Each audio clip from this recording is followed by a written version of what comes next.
I was like physically, racially abused. I was attacked by a group of white guys. There were like 10 of them. I just heard like someone walking behind me, and then by the time I turned to look, and they just like boom on my face and punching me, I managed to escape.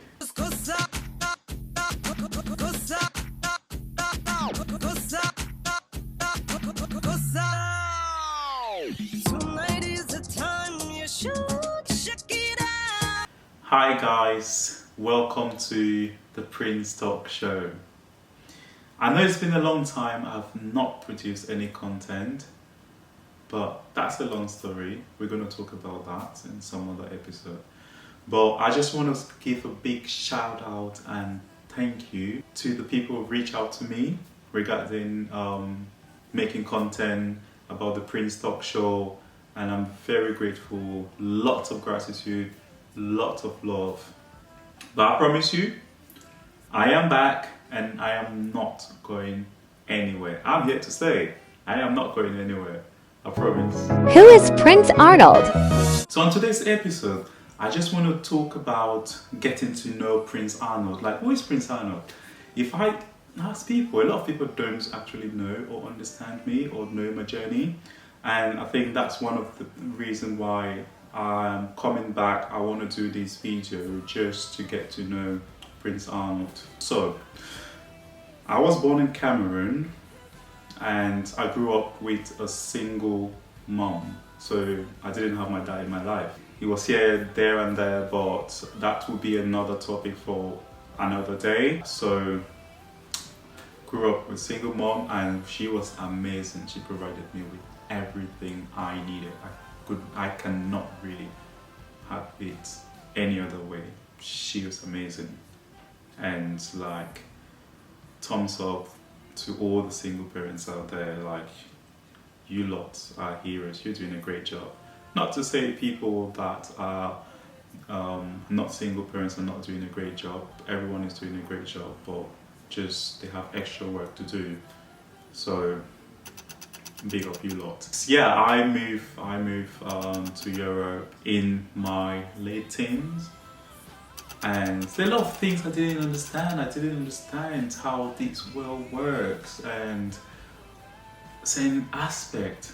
Like, I'm not gonna say probably it's a scam about everything being nice and good and all that blah blah blah, but it wasn't. I think my experiences as well, living here, coupled to my experiences in Cameroon, kind of made me to the person I am today.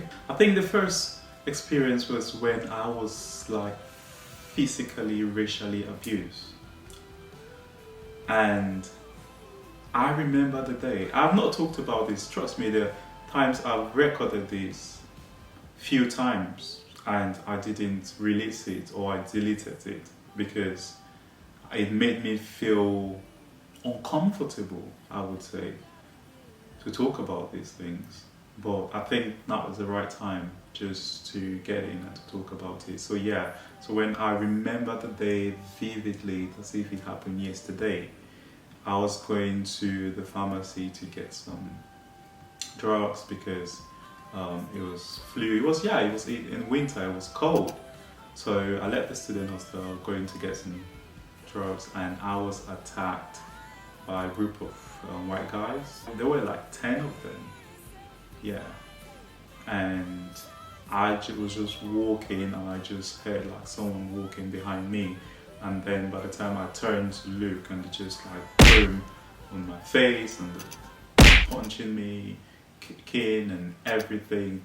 Like, there was a lot going on and I was trying to fight back to a lot of them, and they kept saying to me, oh, African monkey, go back to your jungle. So I managed to escape and I ran and I went to my back to my room.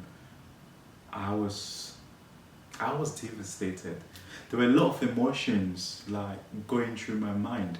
It's not as if I was oblivious about racism, but moving, I didn't really understand the impact, how someone can just attack you or treat you in a certain way.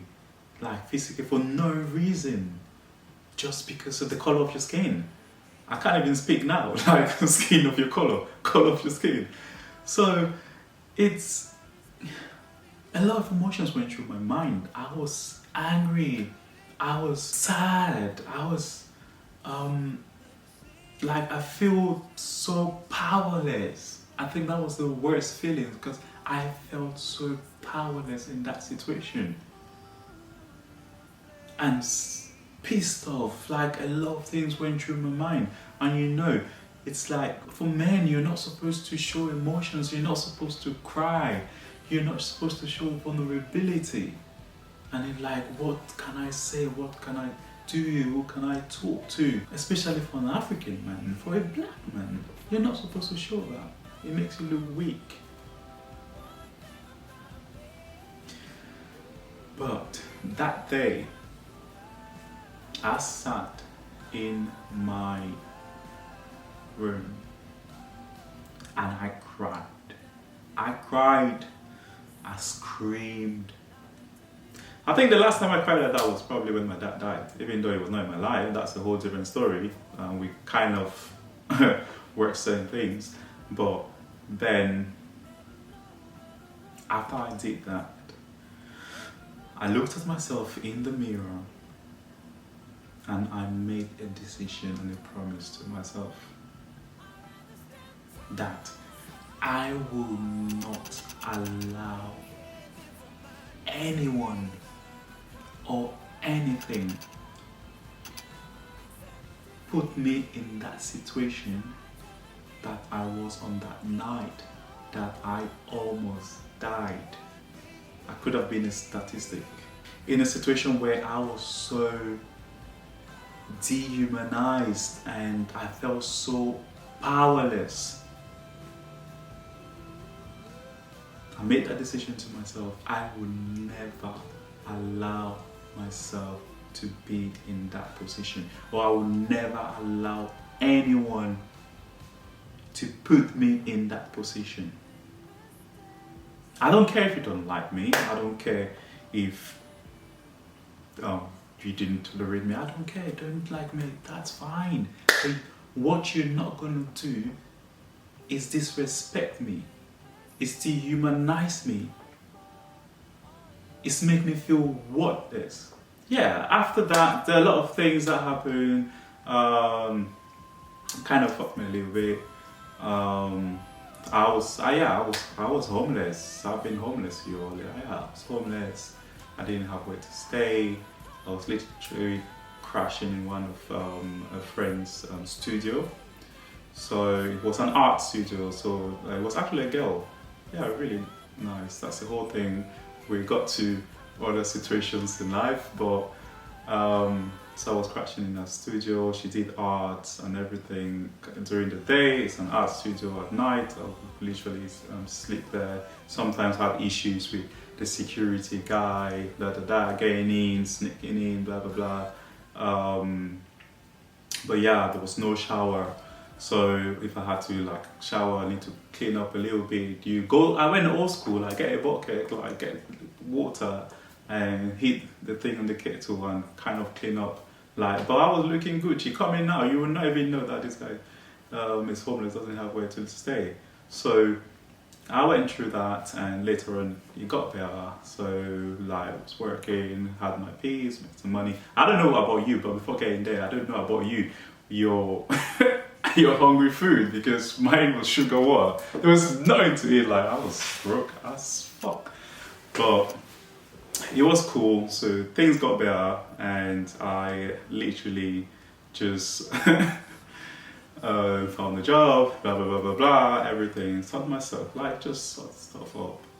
And after that, I think all of these experiences, life experiences, things that I experienced, kind of helped me to get in the direction of studying law, because I actually wanted to understand the law. I actually wanted to not only defend myself, but also help other people. I just found it fascinating and how you can use that. So going back to uni, studying law, there was another challenge on the way, Like student finance, it took them a whole year to approve my student loan and maintenance, yeah.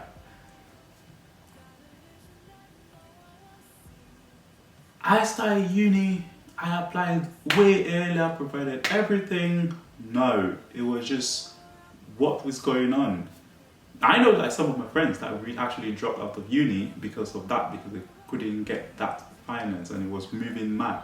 So I was there 1 year. It got to the point where I was getting closer to write my exams in the first year of uni.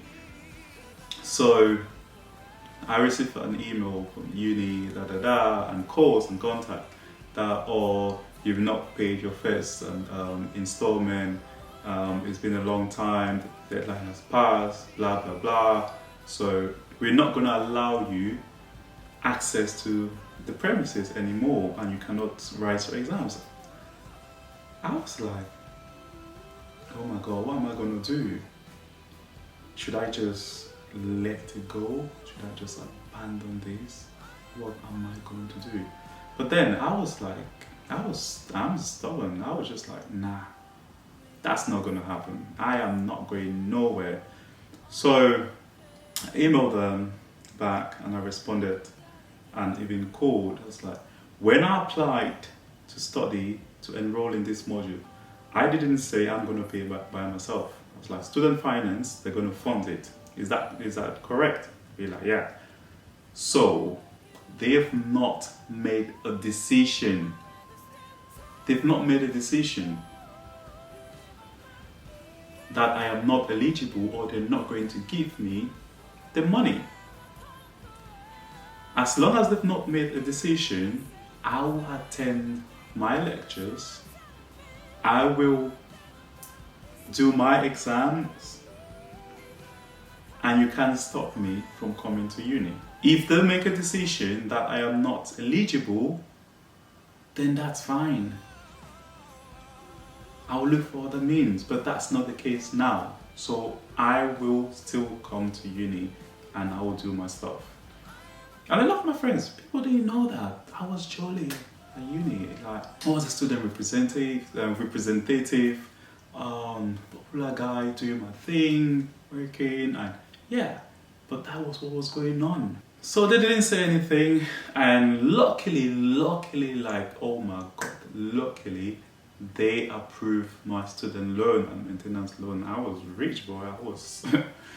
But yeah, so that was done, everything was sorted. Second year, still there was little bit bumps here and there about the student loan thing coming in, but everything was fine. And yeah, I went on to achieve, when I graduated with a first class honors. And for me, I think the reason why I'm sharing these experiences is just to let people know that your experiences in life can either make you or break you.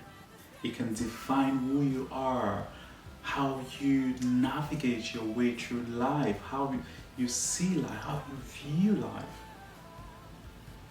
and what you allow people to bring in your life.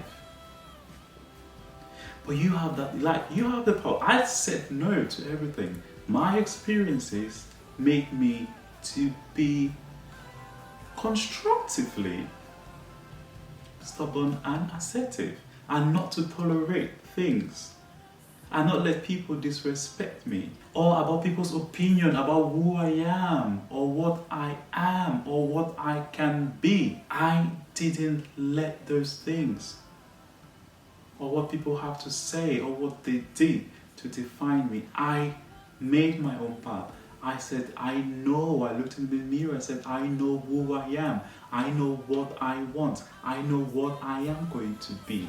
These experiences, or your view about and your opinion about me, will not define me. And don't let anyone. You can either be a victim or a survivor and a conqueror. I chose to be a survivor and a conqueror. You don't know how strong, how powerful you are.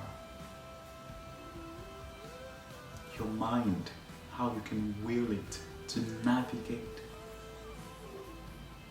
life. My journey has just begun. Like, I'm just starting.